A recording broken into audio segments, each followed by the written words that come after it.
had become a little absent-minded, and she forgot to put the latch on the back door, and Mama got up and began to wander through the house, and when she got to the back door, she just gave the door a little shove, and the door came open, and Mama walked outside and began to look around.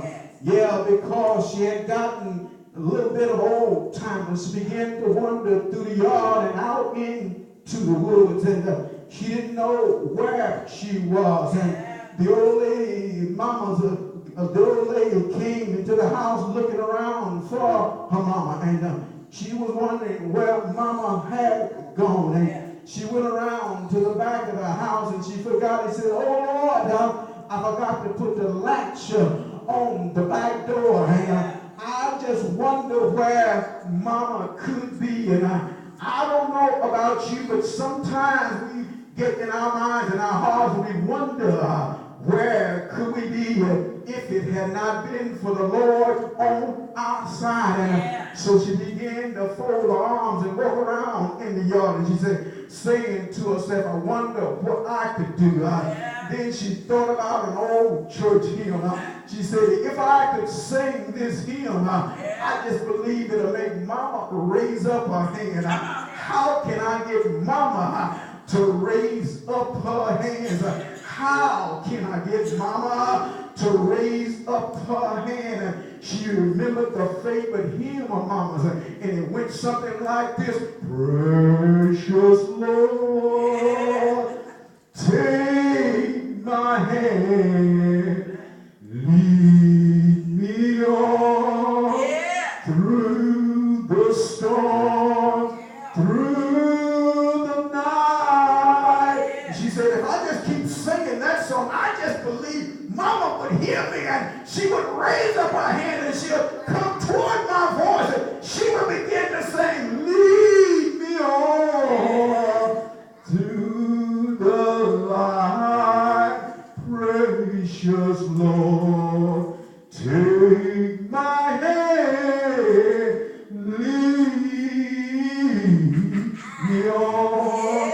So she heard her daughter's voice singing, "Precious Lord," and she heard the voice in the distance. She just kept walking toward the voice, and she began to hum it a little bit. It was Mama coming out of the woods.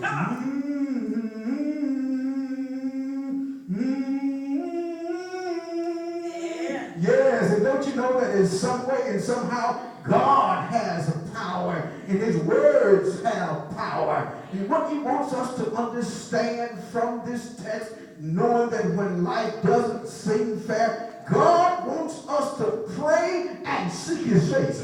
Number one, he wants us to pray and seek his face. You can seek your face and advice of your friends, but God wants us to turn to him. When the world begins to weigh us down, God wants us to turn to him. Number two, God wants us to remain good and proper. He wants us to remain and keep the good and proper attitude in this life. God wants us to glorify him. God wants us to be his living example. God wants us to know how to love one another in spite of. When things get rough and tough, God wants us to turn to him. Go to him in secret prayer. God wants us to keep the right and proper attitude.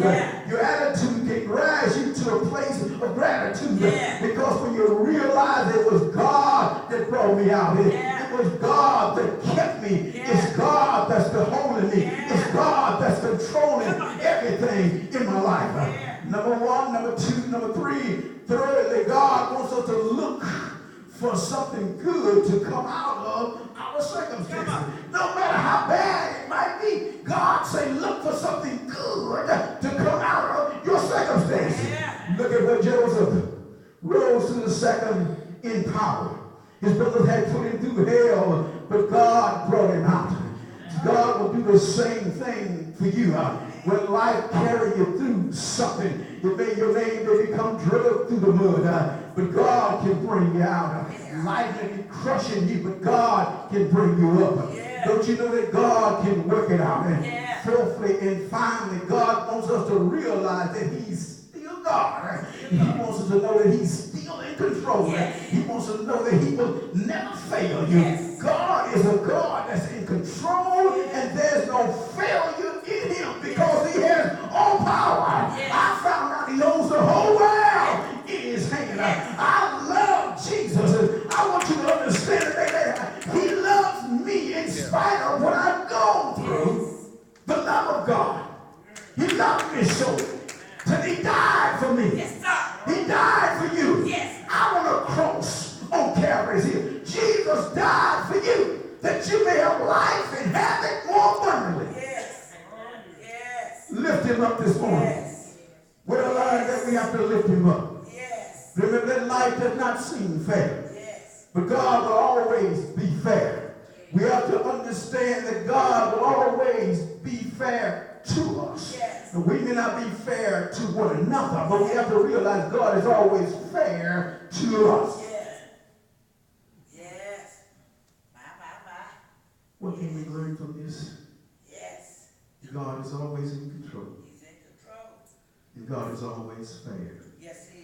When life may become unfair to you, remember that God is always in control. Give it to Jesus. Whatever you may be going through, whatever you might be facing, whatever may be hanging you up, and whatever may have you hooked, give it to Jesus. Because he's the one that has all power. May the Lord have blessing to the word of God, and there may be someone here today that may be seeking a place in God's favor. If you're in the house today,